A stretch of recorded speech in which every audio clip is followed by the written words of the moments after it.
How would you spend $10 trillion? Buy a garage full of sports cars? Build a mansion as big as Vatican City? If you're wise, you'd follow the Rothschilds' example. They spend money in the billions, but only where it counts. They don't buy, they invest. So imagine the all-out surprise when Nat Rothschild bought the $85 million Planet 9 superyacht. The name, of course, comes from being larger than Pluto itself. No wonder the science community decided the dwarf planet at the solar system's edge can no longer be named a planet. But who can resist seeing such beauty? Just look at her. One could argue Nat fell in love. Or maybe he was peer pressured by his wealthy friends into buying an ultra-luxurious yacht. Imagine everyone is going for a sail while poor Nat sits at the dock crying. He's a Rothschild, goddammit!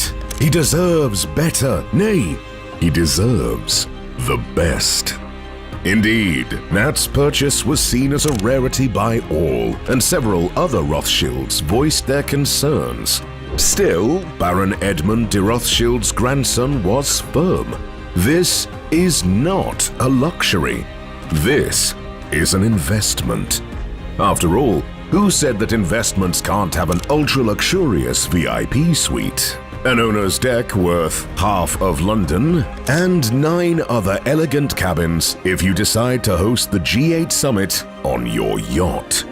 After all, most tinfoil-hatted gentlemen around the world claim that the Rothschilds are ruling the world. So why hide it? To top it all off, the guests could also arrive by helicopter, since driving to the port is so plebeian. Regardless, Nat's adamant that this is nothing more than an investment. And though the Rothschild patriarchs might have a thing or two to say about that, our next entry is, without a doubt, something even Mayor Amschel Rothschild would find appealing. The Rothschilds are an old Ashkenazi Jewish family that originated in Frankfurt. During the mid-18th century, they lived in a small house in the Jewish ghetto in Frankfurt. They shared their home with several other families. This house actually gave the Rothschilds their name. Back then, houses were distinguished not by a number, but rather by an emblem hanging above the door. So, Mayor Amschel, the first powerful Rothschild in history, was referred to as Mayor Amschel from the Red Shield, or in Old German, der Rothschild. So, when Mayor's son, Nathan Rothschild, bought Gunnersbury Park in 1830 to build one truly astounding mansion, guess what was hanging above the door? Nathan Rothschild's story is a bit complicated. Once he came of age, he was sent to Great Britain to expand the Rothschild Empire inside the vast United Kingdom. After all, how can you control the entire world if you don't have agents in the empire that covers a quarter of the globe? Nathan didn't take this mission well.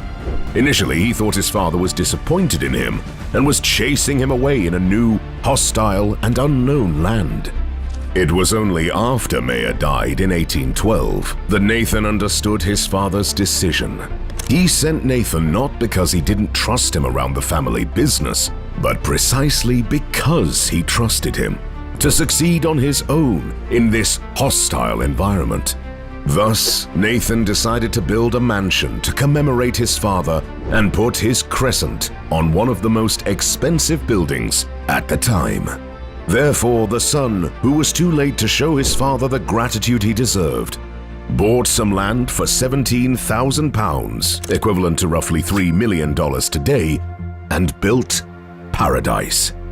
Nathan transformed the deserted fields at Gunnersbury into a beautiful park with a central piece, a magnificent mansion filled to the teeth with tapestries, works of art, and all sorts of luxuries. The early 19th century kind. So when the house was sold just 100 years later, the price rose 100-fold as they sold it for the staggering equivalent of $132 million in today's money. This was by far the most expensive house in England, not owned by the crown. Still, with a $25 billion portfolio, this colossal estate looks like an overcrowded dormitory room with a shared bathroom compared to the rest of their estates. Along with what's essentially real estate hoarding spread over 3 continents, the Rothschilds have other passions as well. Wine and art are 2 things that the entire family takes to the extreme. You needn't look any further than Chateau Mouton Rothschild to see that. The chateau itself is a piece of architectural landmark on its own. It dates back to the 12th century, when the first vineyards were seeded. In 1853, Nathaniel de Rothschild traveled alongside these parts of France when he stumbled upon this vast field of grapes. As a lover of good wine, he ordered a bottle of the finest wine, regardless of the price. Little did he know, this wine would haunt his dreams. He tried several other wines along his journey, yet none came even close to what Chateau Mouton offered. It was like Coke, only much more addictive. So, on his way back, Nathaniel made an offer that would skyrocket the previous owners into the rich man's life. After the purchase, Nathaniel renamed it Chateau Mouton Rothschild. Under the leadership of the Rothschild family, Chateau Mouton Rothschild has consistently produced some of the world's finest wines. But when you're a Rothschild, being the best in a business is the bare minimum. Baron Philippe de Rothschild was chilling out with a glass of his favorite wine one night, wondering how to spend a colossal amount of money and make this wine even better. Sitting in his favorite armchair, staring at the fireplace in front, Baron Philippe's gaze suddenly fixed on a painting hanging just on the right of the fireplace. It was a Picasso with its glorious cubic forms. Philippe thought about how art infinitely improves wine taste, and a grand idea came to his mind. Why not sell art along with the wine? Thus, since 1945, the bottles are genuine art pieces, as the labels are commissioned to famous artists like Francis Bacon and Picasso each year. This cost millions to the Rothschilds over the years, but can you genuinely place a price on combining 2 of your greatest passions? Well, actually you can, $700 a bottle. As I already told you, the Rothschilds spend only if they can make a profit in the long run. So, the Chateau Mouton Rothschild is one gorgeous mix of the family's most beloved passions. Is it any surprise that that chateau is worth around $200 million today? Not that they will sell it anytime soon, but just having such lavish property is a statement on its own. To the Rothschilds' most expensive real estate, the story is just wholesome. It's a story about love. No, not the boring kind we've seen 1,000 times. It's a story about the love between 2 siblings. Actually, there should be a movie about Baron Ferdinand de Rothschild and his little sister, Alice. Ferdinand was 8 years older than his sister, but he loved her to bits. So, when he was sent off to England at the age of 17, it was heartbreaking for both of them. Ferdinand was living in London while Alice was in Vienna. 20 years would pass before they see each other again, and though they kept in touch only through the mail, the traditional one, which took 2 weeks to get from Great Britain to Austria, they couldn't be there for each other through the most challenging times in their lives. Ferdinand lost his child at birth, and just a few days later, his wife. But Alice was not allowed to comfort her brother. It was when her father died in 1874 that she finally left for England to reunite with her brother. Baron Ferdinand was so happy to see his little sister that he decided to build her a stunning home, one that would complement her elegance and beauty. Thus, the Waddesdon Manor came to be. The Baron spared no expense in building an architectural landmark.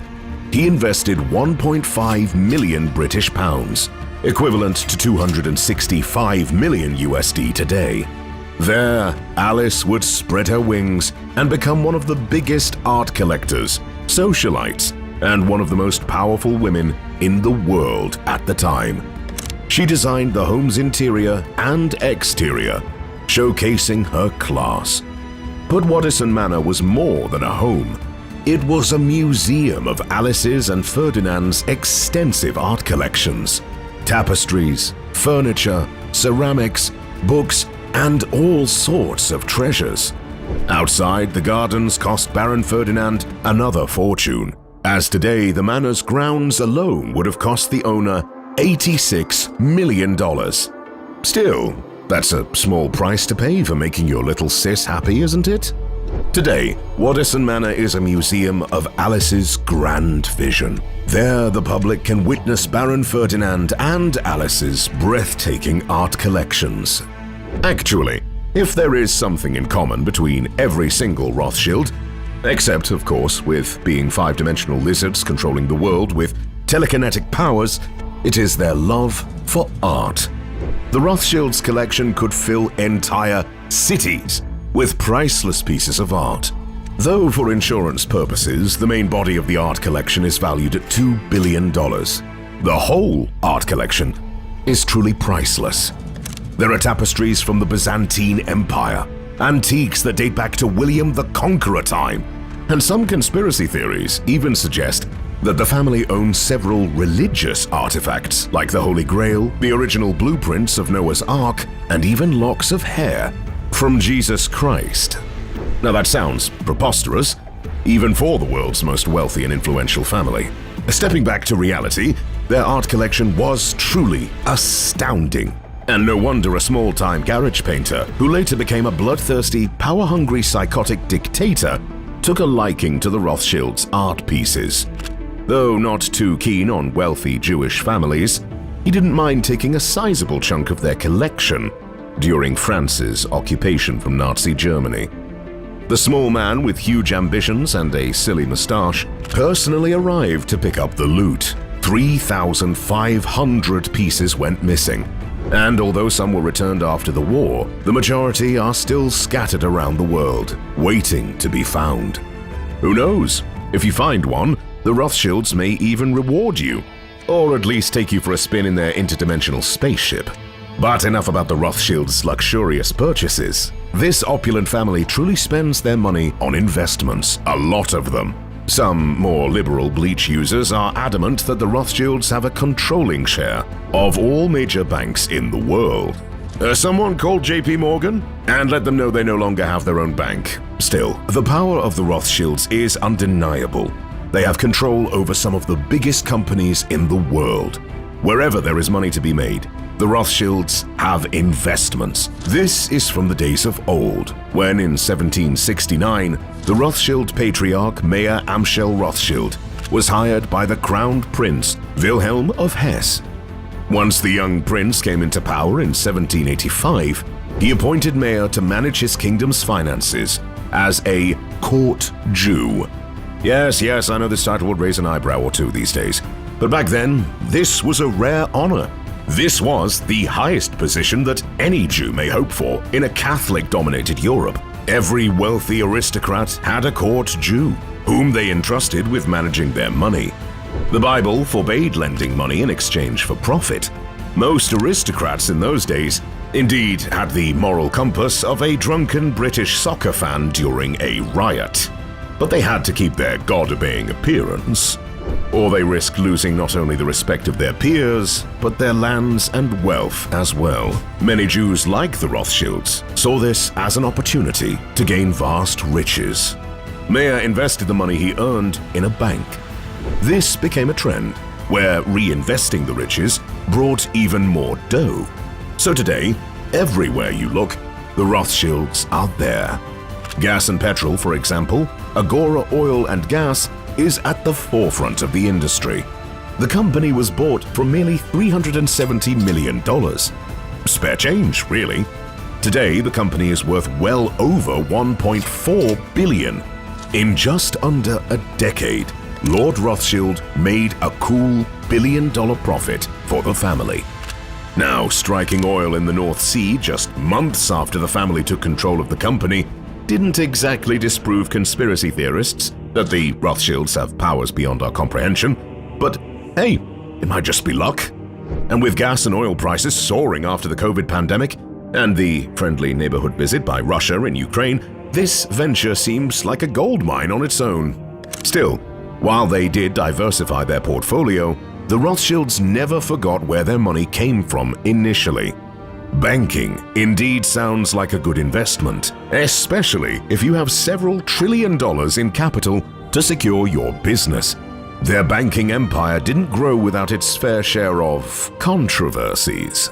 In the 18th century, when wars were as common as sneezing, the Rothschilds clan ensured they were always on the winning side. How did they do that, I hear you asking? Well, they had a bank in every major country in Europe. Austria, France, the Holy Roman Empire, Great Britain, and later the United States. Thus, they made sure to finance both sides whenever there was a war. Profiting was inevitable. Over the years, keeping track of all their banks became a chore, especially in the 20th century, when banks began spreading like mushrooms after rain. Thus, Jacob Rothschild had a brilliant idea. He established a trust that would consolidate and operate all family banks in the United Kingdom. So, the Rothschild Investment Trust was born. This industry giant is worth more than $7.7 billion, despite selling off their Royal Bank of Scotland shares in 1985. Since each giant corporation needs an equally impressive headquarters, Jacob bought the famous Spencer House to ensure RIT Capital Partners employees would feel dominated and humbled whenever they came to work. This palace, nestled in the heart of London, is truly a prized possession of the RIT, with its golden decoration, antique furniture, and art pieces by renowned masters hanging on every wall. The house was renovated in the late 1980s and is widely known as London's most extensive renovation of the 20th century. Indeed, a title befitting this massive and ultra-expensive project costing £35 million. Today, this lavish house is worth north of $100 million. A pretty good price for what's essentially a palace in the middle of London. Unfortunately, it's not really on the market, so don't expect to see a particular Saudi prince waltzing inside anytime soon. Indeed, when it comes to the Rothschilds' investments, the $7.7 billion worth of RIT is nothing but pocket change. After all, money is for chumps. The truly wealthy measure their riches in pounds, or more accurately, in carats. Being the family responsible for the myth that Jews hoard all the world's gold, one can easily conclude how much gold the family owns. Hint, it's a lot of it. They not only have gold bars, but also own several gold mines across the world. Those, however, are not the most profitable mines in their portfolio. This honor goes to Rio Tinto. The mining corporation is worth $103 billion and is the second largest metal mining corporation in the world. Moreover, Rio Tinto is a testament to the Rothschilds' industrial spirit. It was just a small local mining operation when they bought the company 150 years ago. Today, Rio Tinto is the biggest producer of copper in the world, with a yearly turnover of $30 billion. Not a bad purchase indeed, and a tough act to follow if you ask me. Actually, this was always a huge cloud hanging above every Rothschild in history. They needed to be better to make their ancestors proud. Edmund Adolphe de Rothschild was no different, except he was a bit down on his luck. Though he had a brilliant education in Geneva and a secure job as a banker, Edmund didn't seem to shine in any way. His father often told him the family story and gave his cousins as examples of success. More often than not, Edmund felt his father wanted to have his cousins as children rather than him. Thus, he decided to prove his father wrong, and future generations to point at his portrait when giving examples of a successful Rothschild. And oh boy, did he manage to do that. In 1953, when he was only 27, Edmund established La Compagnie Financière, hoping to become the leading global interdealer broker. Just half a century later, his legacy is worth nearly $212 billion. The company is managing financial operations in Switzerland, which, along with its chocolate, unwillingness to join sides, and incredibly photogenic cows, is also well known for its superior banking sector. Today, the company is run by Edmund's son, Benjamin de Rothschild, who managed to expand the business to over 30 countries. Who knows? One day, Benjamin may even surpass the most expensive investment the Rothschild family ever made, the Glencore Mining Company. When you own a company employing 145,000 people, it's hard to explain how you don't have power over a particular government. Imagine 145,000 people going on a protest because you decided to follow some ecological policies and decided to limit mining in certain areas. That's the power the Rothschilds wield in Australia. So, you don't want coal-fueled industries in your country. Good luck. When Glencore puts out more than 110 million tons annually, they need markets to sell it. So either you play ball or you're out of office in the next election cycle. Thus, this mega corporation, owning several mines and the world's largest deposit of zinc and lead, is worth nearly $130 billion. So, yeah, some of the conspiracies about the Rothschilds may actually turn out true. Indeed, no other family can come even close to the colossal Rothschild family wealth. However, there's one family that's on their way to surpass the Rothschilds and their vast political power and immense wealth. Care to learn more about them? Just click on this video next.